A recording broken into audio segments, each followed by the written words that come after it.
Hi, my name is Dr. Lawrence Simpson. I am a member and a past president of a group called the Society of the Sons of the Revolution in the state of New York. This exercise is to go into their early history and founding. To tell you right up front, this is not the Sons of the American Revolution. That is a later group and is not related to this group. This was an earlier founding group. So let's begin our story. This is its early history and its founding, and then it'll be followed by information later on. But our story really begins, one would think, in 1876, because that's the centennial of the Declaration of Independence. But I'm going to start earlier. I'm going to start in 1863 because I want to give some background and history into how the group, and specifically the founder, a guy by the name of John Austin Stevens, where he lived, how he functioned, and how this whole group came to be. So I'm starting at Cooper Union, which is a scholarship school in Manhattan. It's located near Bowery and 3rd Avenue.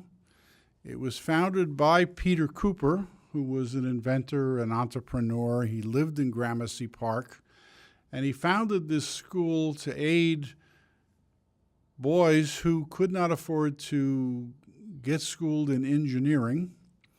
And to this day, the college is completely scholarship free. Anyone who attends there goes there for free, at least tuition-wise. And at this location, Abraham Lincoln, when he was running for his presidency, gave a famous speech in the first floor of the building. And then in 1863, our founder, John Austin Stevens, decided that he wanted to aid Lincoln, and he wanted to aid the Union, and he wanted to aid the cause. And this is 1863, so the Union is in difficult straits. They're not winning a lot of battles. They're having problems getting material, getting men, and so on. So John Austin Stevens decides to form a group called the Loyal National League. And it really consisted of the upper class of people in New York, the moneyed class, who could aid Lincoln with support, with money, with material. They eventually went on and formed things like the Sanitary Commission, which led to the Red Cross and so on. And he got together a bunch of people. Some of the names are recognizable. I've highlighted William Cullen Bryant, William E. Dodge. That's not the Dodge of the auto fame. That's Phelps Dodge, which I believe was in coal. Francis Cutting and Robert Byard. A Roosevelt, CVS Roosevelt, and they were in the so-called Council of 25. And then there was an executive committee of those 25. And the first two names are George Griswold and John Cochran, who was a general. And both of those became ultimately founders of the Sons of the Revolution. So early on, Stevens is getting together this group of people who's going to form an organization about 20 years down the road. Franklin H. Delano and James A. Roosevelt, both whom were involved with Franklin Delano Roosevelt, John Austin Stevens, Jr., and there's William Dodge again. This organization was basically formed to aid Lincoln in the cause, and approximately 4 or 5 months after that, another group of men met in the front parlor of an elegant townhouse in Gramercy Park. The fellow's name was George Templeton Strong, who was a diarist. If you've seen Ken Burns's Civil War, he relies heavily on his descriptions of what was happening in New York. They got together there and they formed a different organization called the Union League. And the Union League merged with the Loyal League, and became what today we know as the Union League Club, which dates all the way back to Lincoln, aided Lincoln in several ways. And this was kind of the first organizational way in which our founder did his first work. Now I'm going to fast forward a little bit and go to 1875. We're about 100 years out, we're about 1 year out from the 100th anniversary of the Declaration of Independence. And the Sons of the Revolution came about in 1876. And there were two things that created this event. One was a celebratory event. That was the 1876 Philadelphia Exhibition, which celebrated the signing of the Declaration of Independence. And the second was the interaction between two individuals, one more known than the other. Hamilton Fish is a more known person today, and second was our founder, John Austin Stevens. The Philadelphia Centennial Exhibition was really the first World's Fair in the New World. It obviously celebrated the 100th anniversary of the signing. It was held in Philadelphia in Fairmount Park on the Schuylkill River. Its official name was the International Exhibition of Arts, Manufactures, and Products of the Soil and Mine. About 10 million people went over the space of a year, and that's quite a few people in those days. And it was at this event in the different pavilions that was first displayed to the public Alexander Graham Bell's telephone, Remington's typewriter, Heinz introduced ketchup, and Hires introduced root beer. But by far, the most popular exhibit turned out to be, of all things, the Turkish exhibit, which presented marijuana to the United States for the first time, and making it one of the most visited places. New Jersey was involved by reconstructing the Ford Mansion, which had been used by Washington as a headquarters in 1779 to 1780. The right arm of the Statue of Liberty was exhibited, and you could go inside and up to the top of the arm for 50 cents, which was substantial in those days. And its purpose was to raise money for the base of the statue. The statue itself was a gift from France, but we had to provide a place to put it and a base to put it on. And 11 nations had their own separate pavilions, so this truly was a World's Fair. Here are two views or sketches. One is of opening day, and one is the so-called Memorial Building and Art Gallery, and that had the International Exhibition. Now, the first of the two characters, Stevens and Fish, let's take a look at who Hamilton Fish was. 1803 to 1893. He was a Columbia graduate. He was born in New York City in the Fish House. His father's name, he married into the Stuyvesant fortune. And as a wedding present, they were giving him this house on Stuyvesant Street. He was a politician and a lawyer. He was a U.S. senator. He was a New York State governor. Excuse me. He was Secretary of State in the Grant administration. But importantly for our discussion, he was President General of the Society of the Cincinnati, which I'll get to in a minute. He was president of the New York Historical Society. He was the son of Revolutionary hero Nicholas Fish, and he also was a former president of the Union League Club. Remember, Stevens was involved with the formation of that. Okay, Nicholas Fish was the father of Hamilton Fish. He's buried in the churchyard of St. Mark's in the Bowery Church, one of the oldest churches in Manhattan. It's located between 3rd Avenue or Bowery and 2nd Avenue, where it intersects Stuyvesant Street.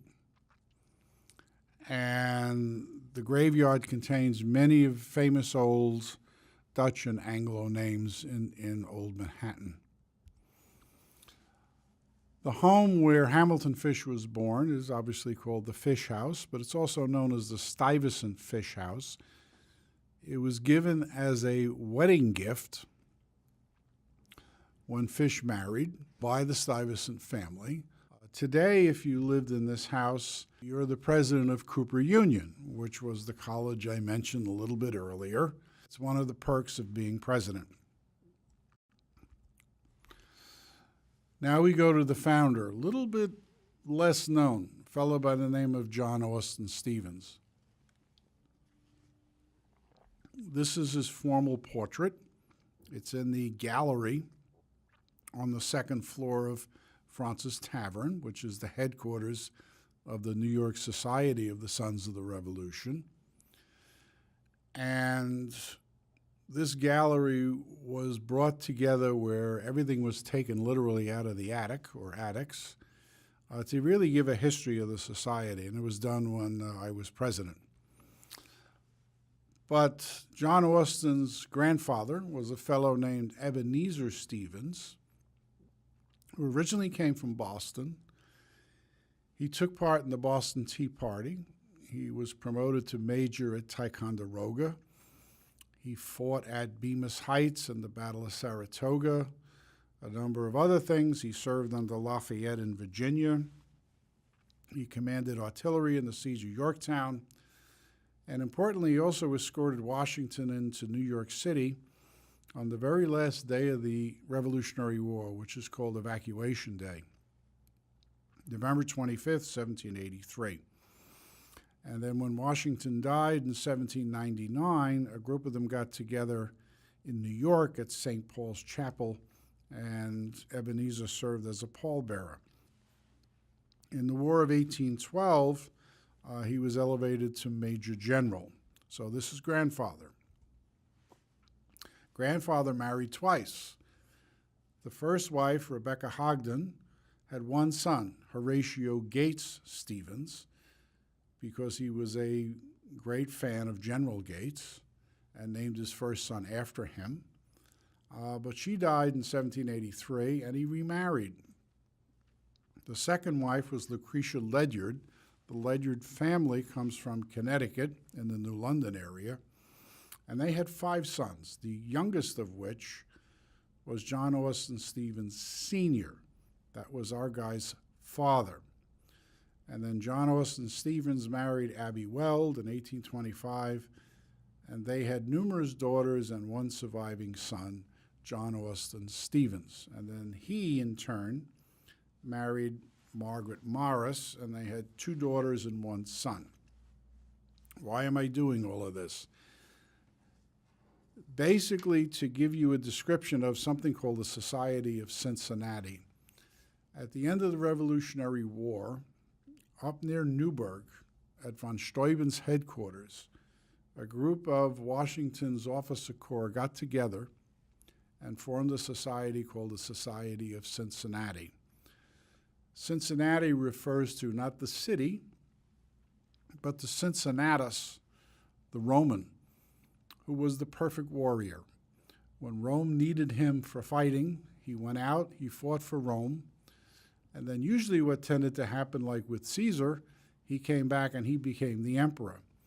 Well, Cincinnatus said, no, I served my country and I'm going back to the farm.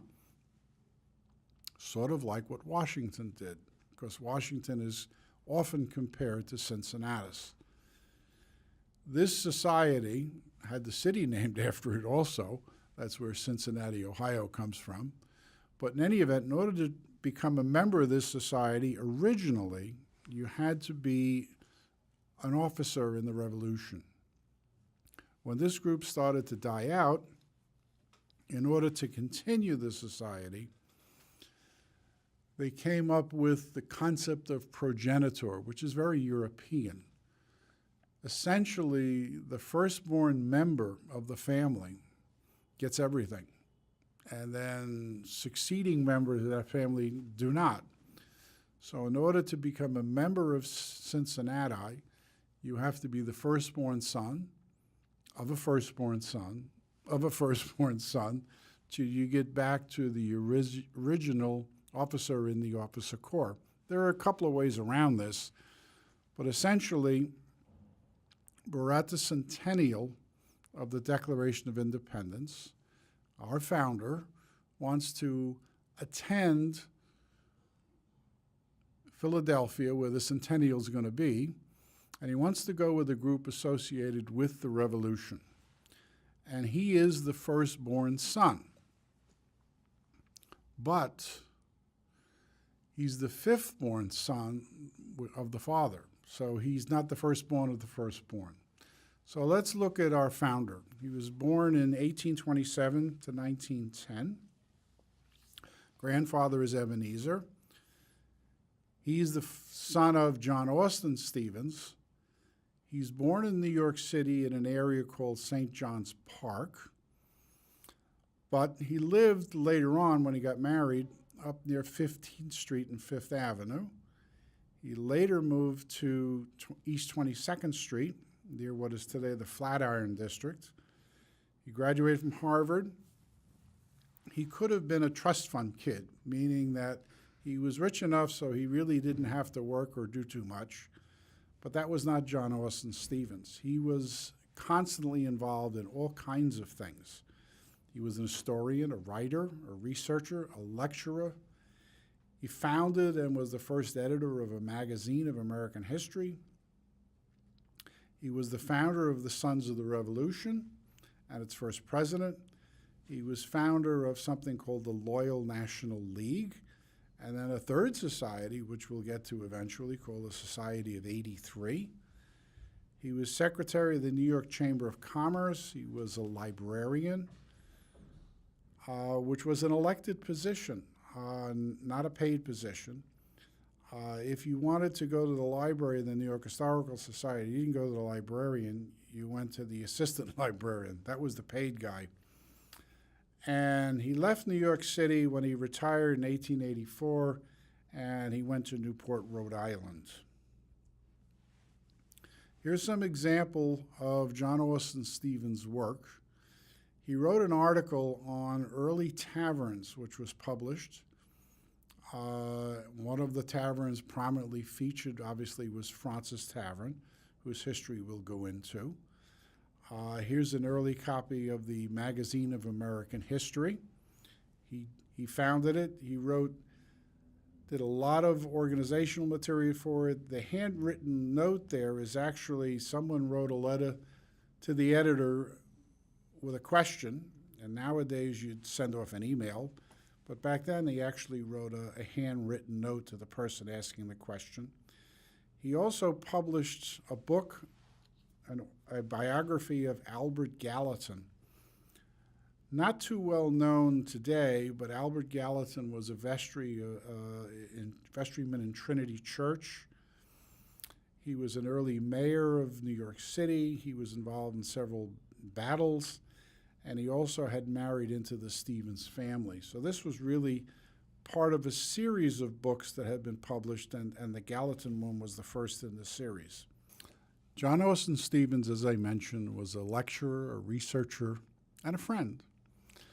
One of his friends was a man named William Kelby, who was the assistant librarian of the New York Historical Society. The New York Historical Society has an attic full of wonderful, marvelous historic relics, documents, anything related to the history of New York and New York City. And John Austin, being the historian, would frequently go to Kelby to get information because Kelby knew exactly where everything was. When Kelby died in the 1890s, Stevens, as a friend and an admirer of Kelby, gave a loving talk at the Historical Society as a memoir about William. Another talk he gave dealt with 100 years of history, 1776 to 1876. It's called The Progress of New York in a Century, and it refers to New York City and that 100-year time period. And it is so cogent and so today in terms of still usable that you can get a reprint of it from the University of Michigan. Now I'm going to change gears a little bit And we're going to go down the west side. If you're an old New Yorker, you remember something called the IRT, which was the first subway line. Today it's the number one. And you get off at a local stop on Canal Street. And on the tile work, you can see what looks like a tall building with a spire on it that looks like a church. That church is St. John's Church. In order to understand why Stevens was born in this area, when later on in his adult life he's up in the 20s and the 30s of Manhattan, you have to understand how real estate developed in New York. New York that I'm referring to is New York City, and New York City in those days is strictly Manhattan Island. Manhattan Island is an island, which means it's restricted in terms of the amount of acreage that it has. And at the time of the Revolution and afterwards, New York City was basically from Wall Street south or from City Hall south, and it was a very contained area. Above all of that was basically the woods. But as New York began to develop, especially after the development of the Erie Canal, real estate exploded. And people who lived in certain neighborhoods, especially the wealthy people, would build these beautiful homes, and 20, 30 years later, they're leaving the neighborhood, and the houses get destroyed. You kind of say, well, why are they doing that? Essentially, the land became so valuable commercially that the people were happy to sell at a large profit and move 20 or 30 blocks north. So when Stevens was being born, he's born in the area of St. John's Park. St. John's Park is connected to St. John's Chapel, which was a chapel of Trinity Church. And it was built as a real estate investment of Trinity Church. It was based on the typical London configuration of a central park surrounding a church and then elegant homes. Stevens wrote about the area in an 1890 excerpt from one of his magazines. He said, half a century ago, New York had the loveliest imaginable bit of an oasis, redeemed from a wilderness of briar and bramble, so it originally was the woods, in the shape of trees, shrubbery, and flowers, turf and winding walks, the haunts of songbirds lying between Hudson and Varick and Beach and Light Streets. So definitely below Canal Street. Around it clustered the homes of the Hamiltons, the Amers, the Colts, the Schuylers, the Lords, the Leidigs, the Griffins, the Drakes, and scores of other names then well known to everybody that was anybody in that day. The vandal hand of improvement, however, swept it away and erected a hideous freight house in its place. So here we have a beautiful park surrounded by homes and lasts several years, maybe 30, 40 years. The church lasted maybe 70 years, and it's all being destroyed because it's commercially valuable. St. John's Chapel opened as a chapel of Trinity in 1807. That's when the area was first developed. Almost 100 years later, that parish is being merged with St. Luke's, which is a nearby chapter. So in a space of 100 years, it's gone from early commercial elegant homes to basically being next to the waterfront and the docks on the Hudson River. The building itself was demolished in 1918 after there was a failed effort to save it. Here's an article from the New York Times, October 6, 1918, and the gist of the article basically is to try and save this historic relic. From the photograph you can see it's a church that sort of looks like St. Mark's in the Bowery. That's the way the churches were built in the English style, where they had this tall spire. Beautiful park, and if you look carefully, you can see the nice mansion next to the church on the right. About half the homes were owned privately, and Trinity rented the other half. So it was a mixture of rental and ownership, but every house, just like in Gramercy Park, had a key to get into the park. And a guy came along, a fellow by the name of Commodore Vanderbilt. If you look at the left photograph, you can see the freight cars. He needed a freight depot on the Lower West Side in Lower Manhattan. He bought the whole park for $1 million, knocked down all the trees, and he built this freight depot, which now is gone. There was a statue of Commodore Vanderbilt on top of the building, and if you go up to Grand Central, where the passenger arm of the New York Central Railroad is, you can see the statue facing 42nd Street, right where it intersects Park Avenue. Today, the park becomes part of the exit complex for the Holland Tunnel.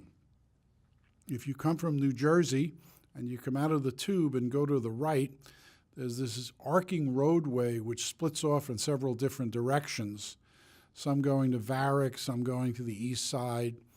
Well, you're actually in what was St. John's Park. Stevens, along with all the other members of the elite group, move uptown, and they move uptown in a series of moves about every 20, 30 years.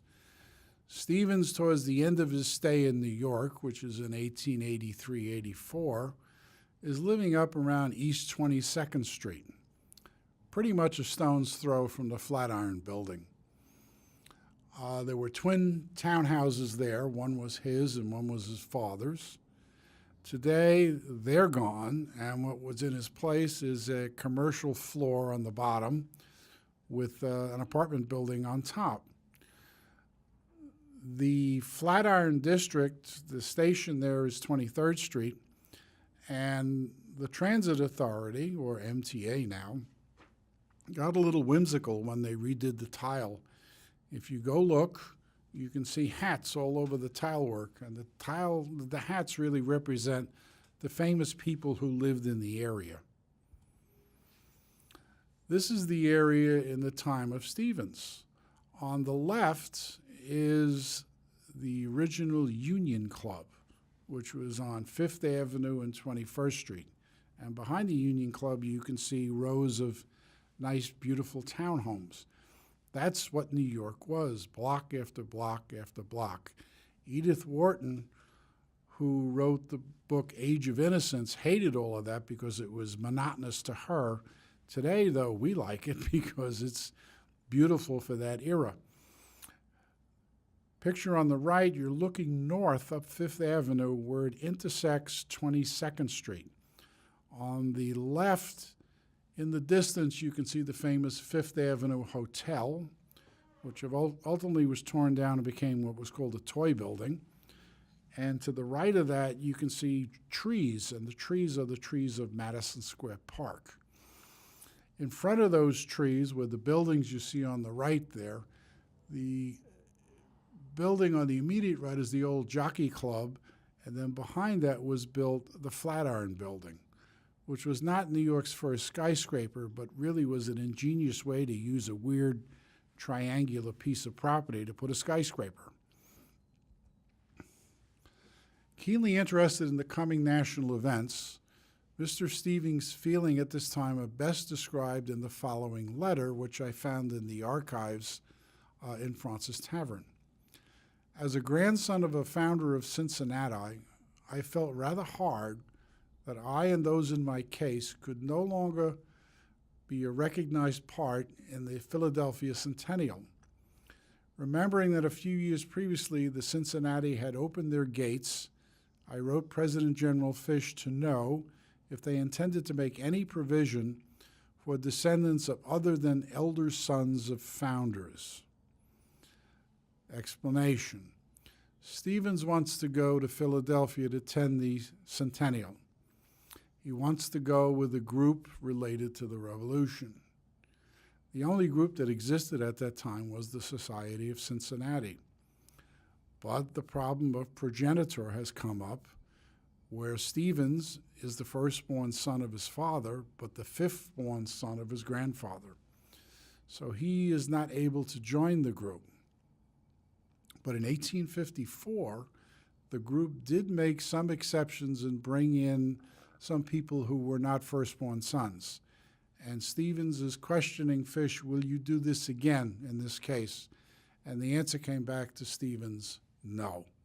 I don't know if because Fish wanted to keep this progenitor or because he had any particular angst involving John Austin Stevens.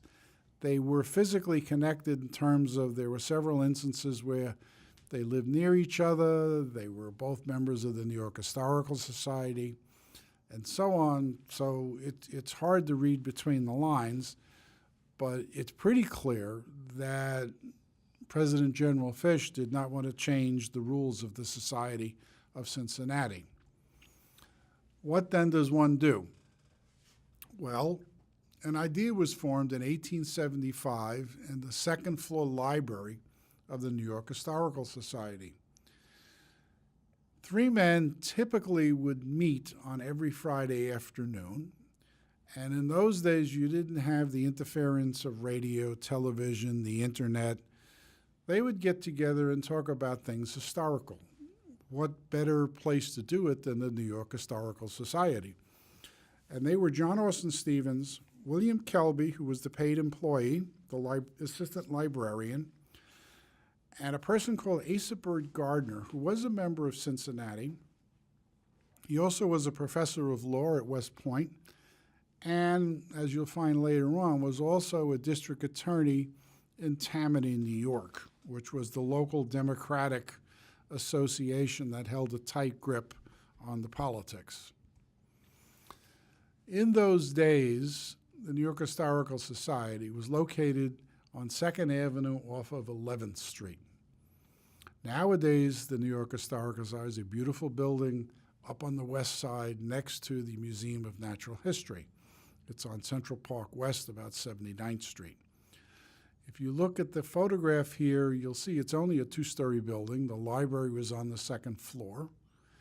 And if you look at the corner of that fence there across the street, that's the fence of St. Mark's in the Bowery. One of the themes that you're going to find out throughout this whole presentation is that all of these people live within walking distance of one another. They socialize with one another. So it was only natural that they would tend to gravitate towards each other.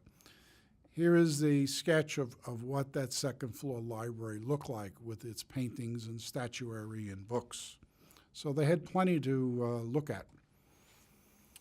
On the left is the original document, which is in the collection of the Society of the Sons of the Revolution of New York, which is the notice that Stevens put in the paper to attract people to join this society.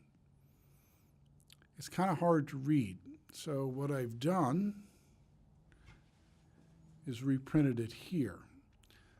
The notice basically said the Society of the Cincinnati, founded at West Point, that's Asa Bird Gardner, by officers of the Army of the Revolution in 1783, originally limited its membership to descendants of officers in the elder branch, that's progenitor, with a temporary and short variation from the rule. However, ever since has maintained its restriction. The approach of the centennial anniversary of the American independence is an appropriate time for the formation of a society on a broader basis, which may include all descendants of those who served in the Army of the Republic. The undersigned have formed themselves into a society under the name Sons of the Revolution. When the three men were in the library, they were kicking back and forth, well, what are we going to call this group? Well, it's related to the revolution, said one. But then, well, what about Sons of Liberty? But then Asa Bird Gardner said, no, that group already existed, so we can't use that name. So Stevens said, okay, well, why don't we combine Sons and Revolution and come up with Sons of the Revolution, and invite the membership of all who, like themselves, are descendants of officers or soldiers of the Revolutionary Army. The object of the society is to take part in the Centennial Exhibition at Philadelphia. A meeting will be held for organization at the rooms of the New York Historical Society on the morning of Tuesday, the 22nd of February, Washington's birthday, 1876, at 12 o'clock noon. All persons having a right and desire to become members may send their names and the names of those they represent to the undersigned Box 88, Station D, New York Post Office. Well, that's right near the Flatiron District where Stevens lived. According to correspondences and so on, and written items that I have found in the record, the response was small. There's no known notes or minutes of any kind of meeting that was ever held on February 22nd, 1876, and therefore, did they actually meet or not? There's no kind of written minutes to refer to. I had a long argument with a fellow by the name of Richard Farmer Hess, who was the editor of the magazine of the Sons, and he said, well, according to the record, the response was small and they never met. And I said, well, yeah, but a small group of people could meet, so maybe they did. And I had actually proof that they did. This came out of an 1892, which was the first year the Sons produced a yearbook. It's a sketch of Fraunces Tavern. One of the problems the Sons had when they bought and purchased Fraunces Tavern to restore it was there was no sketch or photographs or any kind of detailed description that they could use to do it. It was just kind of a vague kind of thing in print that said it's a building and so on and so forth, but it didn't give a lot of detail. So this sketch is an attempt in 1892 to theorize what Fraunces Tavern looked like, but it didn't really look like that. But the important thing is down the bottom you can see it says the Society of Sons of Revolution instituted February 22nd, 1876. And 1876 is close enough to 1892, so the people who wrote that in 1892 should have known whether or not they had met, and there it is. I've also found the bronze plaque in Fraunces Tavern that has the same thing on it, so for sure they did meet. And I assume they did therefore go to Philadelphia. I don't know how many went. I don't know what they did when they were there. I assume they had some fun. But he noted in a memoir later that once the meeting had occurred, there was no strong desire to go further and complete the institution of a formal society of the Sons of the Revolution at that time. And then you kind of say to yourself, well, why? Well, think about the Revolutionary War. It lasted 8 years. It took about 8 years for the Sons to become a formal organization. Again, you say, why? Well, the war started prior to 1776. It was up in New England. You've got Lexington and Concord. You got the Boston Massacre. So if you're going to talk about centennial celebrations, they're going to happen up in Boston. Then the war kind of moved to the middle states. So that's why Philadelphia, with the Declaration of Independence, is having a centennial in 1876. Well, what about New York? You had the Battle of Long Island, which the people in Brooklyn now call the Battle of Brooklyn. That was in 1876, and that actually was the largest battle of the war in terms of the number of troops involved. Problem is we lost it. And usually when you celebrate things, you don't celebrate losses. So you had the Battle of Brooklyn, which we lost. That was in August of 76. Then you had the invasion of Manhattan Island, which was in September of 1776. We lost that one. And in November, finally, Manhattan Island was abandoned at Fort Washington. That was lost. Then they went up to White Plains, so that was lost. Then they went over to New Jersey in the Fort Lee area, and then finally they went further south. So none of the battles that happened at that time were really celebratory 100 years later because they all were losses. The war then moved to the southern states, where you had North Carolina, you had finally the victory at Yorktown, but that's Virginia. So it really wasn't until 1883 when the war finally ended, and you had actually the last day of the war, which in New York we call Evacuation Day, that the war really returned to New York. And that really was a celebratory idea or concept. So therefore, from 1876 to 1883, nothing's happening in New York because in the Revolutionary War, other than it being an occupied city for 7 or 8 years, there's nothing to celebrate.